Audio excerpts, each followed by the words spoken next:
Hey everyone, today I'm going to show you how to turn off Uber promo notifications and ads. So let's get started with this quick tutorial. First, open your Uber app and look at the bottom of your screen. You'll see several menu options there and you need to tap on Account.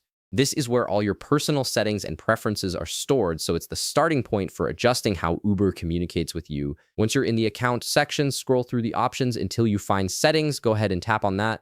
This is your main control center for everything related to your Uber account, from payment methods to notification preferences. It's where you can customize how the app behaves and what information it shares with you. Inside Settings, you'll need to locate the privacy option. This section is specifically designed to manage how your data is used and what types of communications you receive from Uber. Tap on Privacy to continue, and you'll be taken to a screen that gives you more control over your personal information and marketing preferences. Now, once you're in the privacy section, look for a section labeled Ads and Data. This is the area that controls all the promotional content and targeted advertising you receive through the app. Under this section, you'll see an option that says Personalized Offers, Promos, and Marketing Content.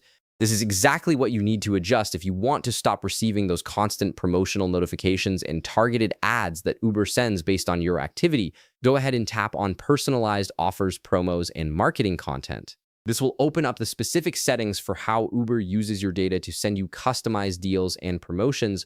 Once you're inside, you'll see a toggle button next to the text Allow Personalized Offers and Promos for Uber. This toggle is currently turned on, which is why you've been receiving all those notifications and ads. Simply tap the toggle button to turn it off.